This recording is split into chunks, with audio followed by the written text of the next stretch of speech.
Darut Tauhid juga itu mulai masuk ke sini itu tahun 90, yang itu pendirinya AA Gim gitu. Pertama itu AA itu ngontrak di sini itu di nomor 38.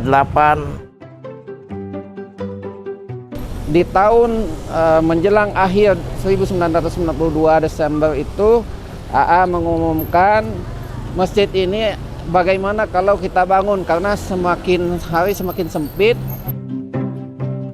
Para pengajian, jamaah pengajian, begitu ya,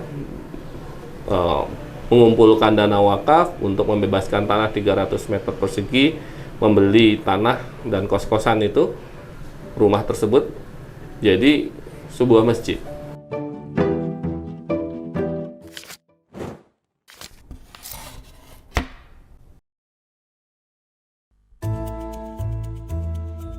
Nama saya Hajang dan jabatan saya sebagai Ketua RT 01 RW 06. Jadi Bapak asli orang sini, yaitu mulai lahir sampai sekarang tahun 2023. Alhamdulillah masih diberi oleh Allah yaitu kesehatan. Geger Kalong itu dulu mah kebun sawah gitu. Darut Tauhid juga itu mulai masuk ke sini itu tahun 90, yang itu pendirinya AA Gim gitu.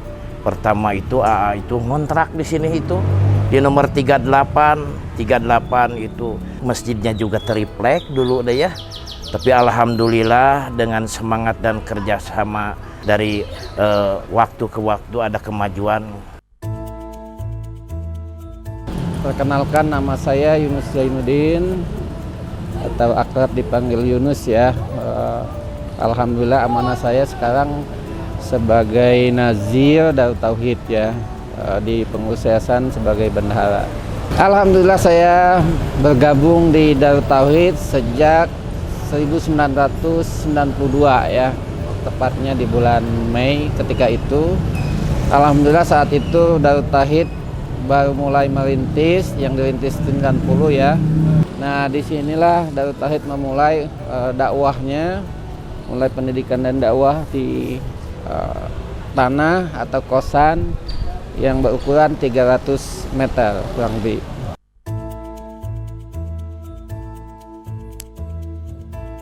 Saya dengan Dodi Eka Priadestopan, amanah saya saat ini adalah Direktur Wakaf Darut Tauhid. Alhamdulillah saya sudah berada di Darut Tauhid ini dari tahun 2002. 2002 saya masih kuliah tingkat 2 begitu ya. Saya sudah di Darut Tauhid. Masjid ini menjadi salah satu brand image dari wakaf ya. Masjid Darut Tauhid sendiri nggak bisa dipungkiri, tanah 300 meter persegi yang dikontrak, yang berdiri di atasnya adalah kos-kosan, dikontrak kos-kosannya menjadi pengajian, dibangunkan musola kecil, dan akhirnya Darut Tauhid berdiri diawalkan dengan pembangunan masjid.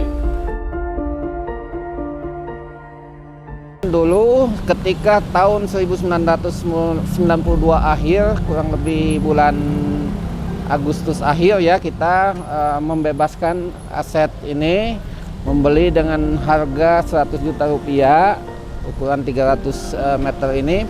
Nah di tahun menjelang akhir 1992 Desember itu AA mengumumkan masjid ini bagaimana kalau kita bangun, karena semakin hari semakin sempit. Dari pemuda masjid, dari pengajian-pengajian terus berdatangan, datang berbondong-bondong bergantian setiap minggunya. Jadi banyak yang dari pemuda masjid, dari majelis taklim, dari pengajian yang ikut membangun di sini. Ada juga yang membawa makanan, ada yang bawa tomat, bawa gula dan lain sebagainya lah ya. Ada yang bawa semen, ada yang bawa cangkul. Pokoknya semua ikut terlibat dalam pembangunan ini, sehingga disebutlah Masjid Seribu Tangan, begitu. Disebut Masjid Seribu Tangannya karena itu ada ijabahnya gitu, ijabah dari Allah gitu.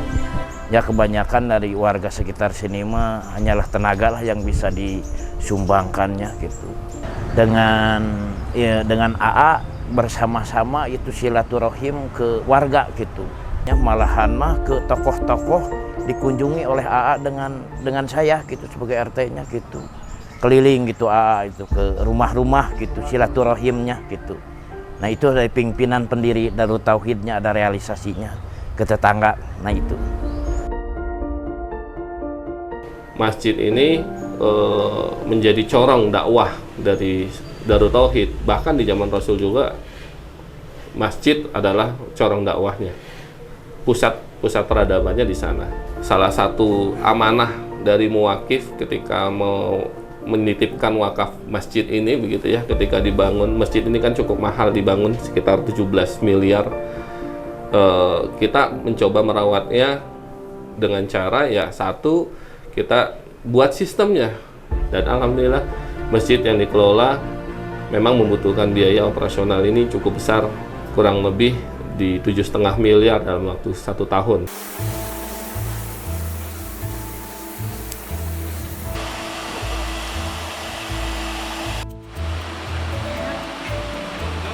Para muwakif jamaah sangat senang berwakaf melalui Darut Tauhid karena wujud nyatanya ada gitu. Masjidnya jadi, kondisinya bersih, pelayanannya bagus, baru bisa dinikmati masyarakat. Hingga antusias sekali ketika pembangunan di sini pun masyarakat di Gerkalong, masyarakat yang pernah ikut pengajian dan mendengar Darut Tauhid ini terus dibangun, ya sangat antusias untuk segera mewujudkan, sehingga kita dalam masa-masa pembangunan itu terus melakukan pengajian setiap minggunya, ya tidak terhenti. Itu sampai seluruh Indonesia itu pada tahu ke sini itu jamaah sampai ngeribu ke sini deh gitu. Jadi membawa berkah ke tetangga untuk jualan gitu dulu. Kontribusinya ke warga setempat kalau ada sembako, kalau ada rezeki suka berbagilah dari Darut Tauhid itu. Nah itu ya. Saya datang ke Darut Tauhid ini sebuah komunitas yang sangat luar biasa, bersahabat, bersaudara. Baru datang kita sudah seperti menemukan keluarga baru gitu ya, sehingga saya langsung sekali datang langsung jatuh cinta ke Darut Tauhid ya, sehingga saya terus waktu itu usia masih 18 tahun ya. Nah sekarang sudah 32 tahun ya, 3/4 kehidupan saya ada di Darut Tauhid ini, dan Darut Tauhid ini sudah menjadi bagian yang tidak bisa lagi dipisahkan dalam kehidupan saya, yang mendidik saya, terus membimbing saya, dan menjadi jalan saya untuk terus memperbaiki diri saya. Perjalanan kadang ada ujian, kadang ada kebahagiaan, itu adalah sebuah episode hidup supaya kita semakin mengenal Allah, semakin dekat dengan Allah.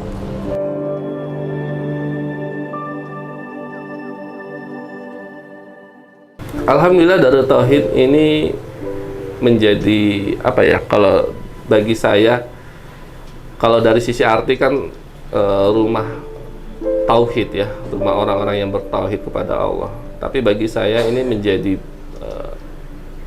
apa ya, perubahan penting bagi diri saya. Saya masuk dalam komunitas ini, masuk dalam kehidupan aktivitas saya. Ya alhamdulillah saya menemukan pasangan juga, dan anak-anak saya juga bersekolah di sini.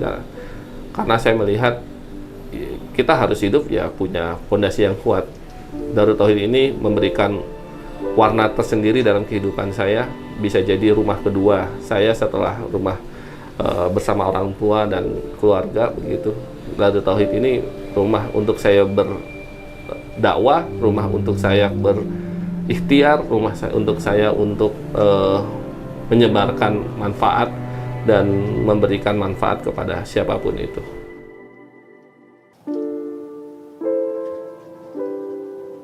Darut Tauhid alhamdulillah membawa perubahan, terutama dari segi agamis gitu. Terutama yang diajarkan oleh AA bukan hanya tauhid kan, tapi dengan akhlak gitu, untuk menuntun manusia supaya berakhlak baik, supaya jauh dari kemungkarotan. Karena dulu juga karena dengan butanya nilai agama Islam, orang Geger Kalong, jadi istilahnya akhlaknya kurang begitu baik gitu. Ada berkahnya kepada tetangga deh, jualan gitu di sini deh, mau rame kalau ada AA. Kalau nggak ada AA kita sepi gitu.